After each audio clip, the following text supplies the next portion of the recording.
Hey guys, Michael Huber, architect. Thought I'd give you an update on a project we're currently working on. In fact, I don't think I've shown this one before, but we're designing a water quality education and history center for the county, and this is going to go into a well-known park area around here, and school groups come and tour the grounds, and this will be a nice kind of feature point for them to gather and learn about water quality, as well as the history of this area, which this property actually was homesteaded. So there's artifacts and some things like that I think would be interesting for the students as well as the general public to learn. So basically here is an aerial shot partially of the site. The site would be right here. It's actually located on the highest point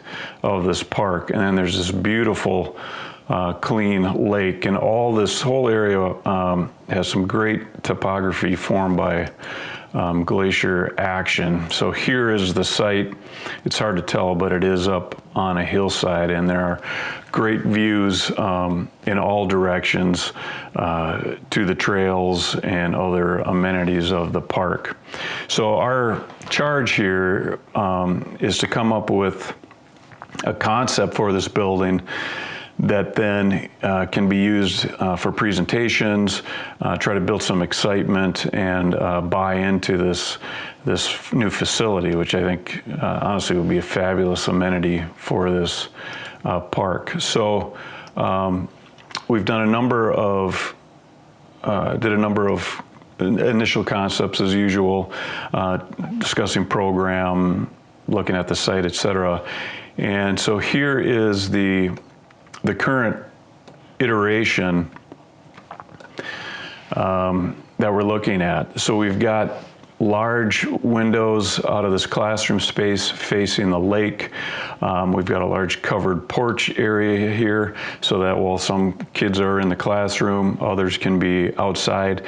And part of the issue with this park is that school groups wanted to come, but in case there was bad weather, there was no place really for them to go. So this will help with that. You can see here we're trying to gather all the water that falls onto the site.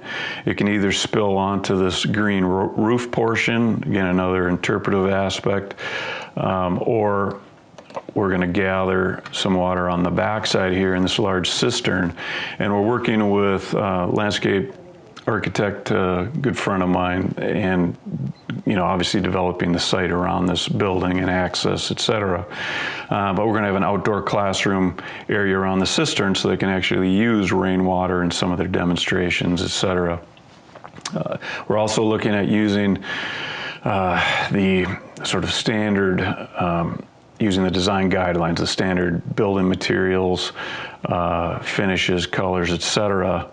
that kind of are helping to define the aesthetic of the park. But since this is a specialty building or feature building, we're being a little bit more playful with that, kind of reimagining the form and the use of the materials to make this building more special.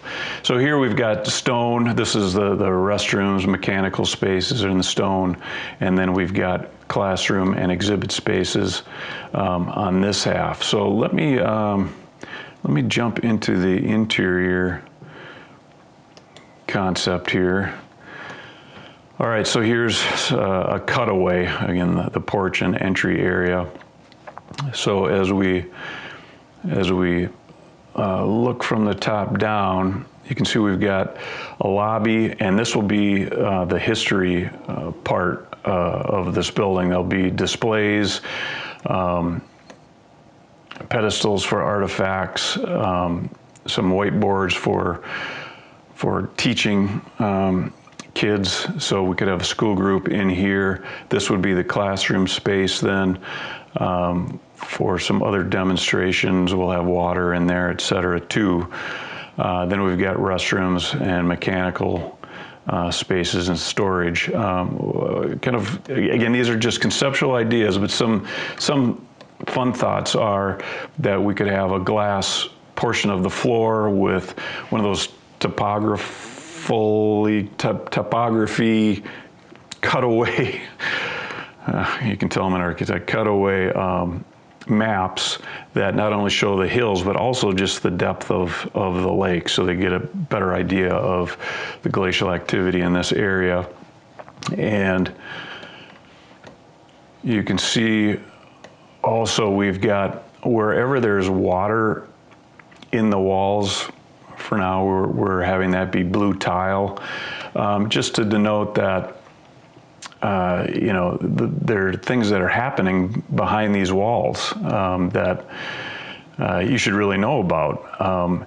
And even from the cistern, from some gutters outside, you can see that maybe there'd be a pattern in the floor, that everything kind of leads to the lake. So all of our water use, you know, this is simplistic graphically, all of our water use eventually goes into a watershed and into the lake. So just we'll be looking for lots of those kind of connections to help you have the building educate water quality, as well as history of this site. So anyway, I think it's going to be a fun project. Hopefully it'll move forward. Like I said, we're going to take these and do some presentation drawings, etc., and get the word out there. So I'll keep you posted. And again, thanks for watching.